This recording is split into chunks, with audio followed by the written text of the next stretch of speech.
Well, for more on what's moving markets, I want to bring in Thomas Hayes. He's a chair and managing member of Great Hill Capital, joining me on set. Thomas, welcome.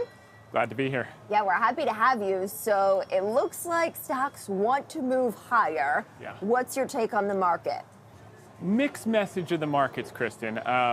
What we've seen is markets can correct in price or they can correct in time. And in the last 5 weeks, you've seen the NASDAQ and the semiconductor index, which were very hot, actually have zero gains. So they've been grinding sideways, consolidating gains, while the S&P 500 and the Dow were actually up during that same period. I think we're in an information vacuum. We've had this 27% rally off the lows in October, and we're kind of waiting for the inflation data that you referenced and the beginning of earnings season. Interesting. Now, what's your expectation for earnings? Okay, that's an easier question than inflation. Earnings, they've set the bar low. So expectations were 5.7% growth at the end of last year. Now it's down to 3.2%. So I think we'll see probably better than expected earnings with the bar taken down. The key is going to be guidance going prospectively. Yeah, it is interesting that these companies certainly do seem to be very optimistic and generally bullish, right? If their balance sheet is in a good place, despite what has been persistent inflation, and we'll get that read tomorrow, that first read, at least for consumer prices. So what do you anticipate for that? Okay, so there's one school of thought that thinks that the aberrational seasonality of January and February will come out of the numbers, and the lag in owner's equivalent rent will come out of the numbers. That lag will be gone. In which case, we would get a better than expected number, meaning lower than 0.3% on core and regular CPI, headline CPI. In which case, that would be interesting because we've had this counter trend rally both in the US dollar and in yields. As you know, yields have been going out. If that is the case, what we will see is a compression of yields. Bonds should start to rally. US dollar should start to weaken because it opens the door for the Fed to legitimately be cutting in June. That's also critically important because the Bank of Japan has stepped out of the global liquidity backstop game now that they've started to be more restrictive and they've stopped with their yield curve control. So the West is going to have to pick up the slack for liquidity, ECB, Fed. So it sounds like that is optimistic for stocks.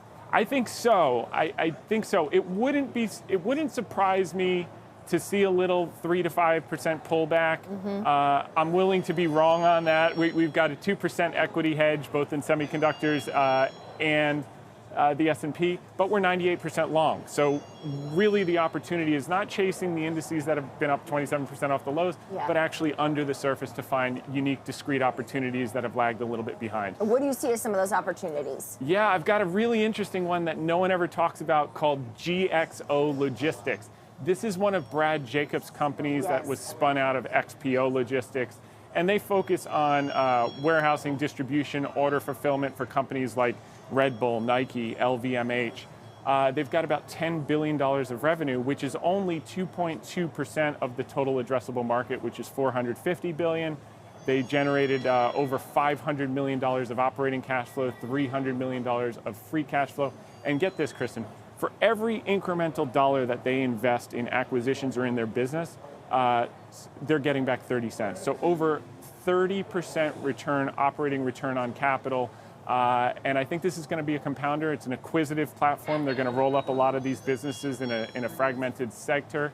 And I think you're going to see over the next couple of years, the stock is down 50% off its 2021 highs. I think you're going to see a nice recovery over a period of 2 or 3 years. Interesting. Okay, so that's definitely a stock pick that's on your radar that you're bullish on. Any other stocks or even sectors that look attractive? Yeah, I got one other. I mean, this one is about the least amount of research we've ever had to do on a stock pick, and that's Boeing. And as controversial as it's been and as kind of nonstop parade of bad events, they still operate in a duopoly. So if you're an airline and you're Southwest and you say, Boeing, I've had enough with all these problems, yes, they're replacing the CEO, that's good, but I'm going to Airbus, you're going to wait 20 years for your next plane. They delivered 528 planes last year. They've got 5,600 plane backlog. So with the way the stock is sold off, we think it's an opportunity if you can take a long-term view, 12, 24, 36 months, beyond this short-term headline noise. So how do you, though, make sense of that noise, right? Because it does seem like it's just headline after headline, the most recent one being the Southwest plane impacted taking off from Denver Airport. Yeah, well,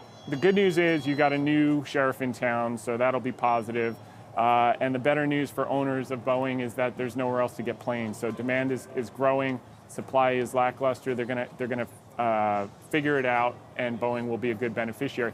To your point on sectors, as it relates to the inflation numbers, if the Fed gets involved in the game, interest rate sensitive sectors are going to start to perform. Small caps need the help of lower rates. Yeah. REITs need the help of lower rates. Utilities need the help of lower rates. So I think there are some opportunities there in groups that haven't performed that if we do get the inflation numbers, they'll start to perform now. If we don't get the inflation numbers, we'll have to wait another few months.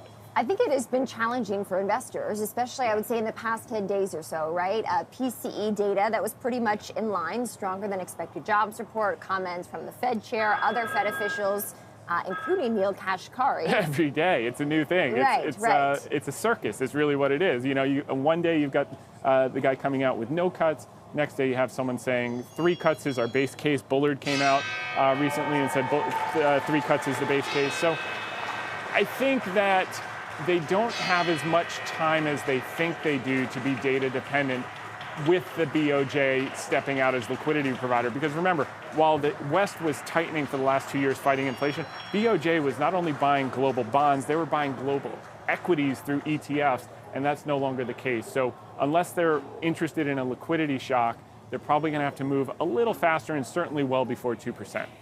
3 rate cuts, you think that's...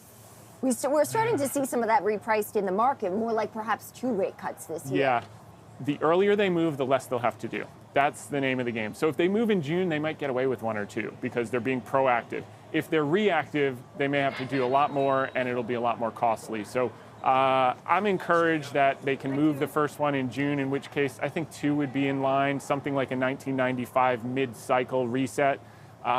If they press it too long, maybe either because of the election concerns or other, and don't move quickly enough, it could be 3 or more, and then we face a harder than a no landing.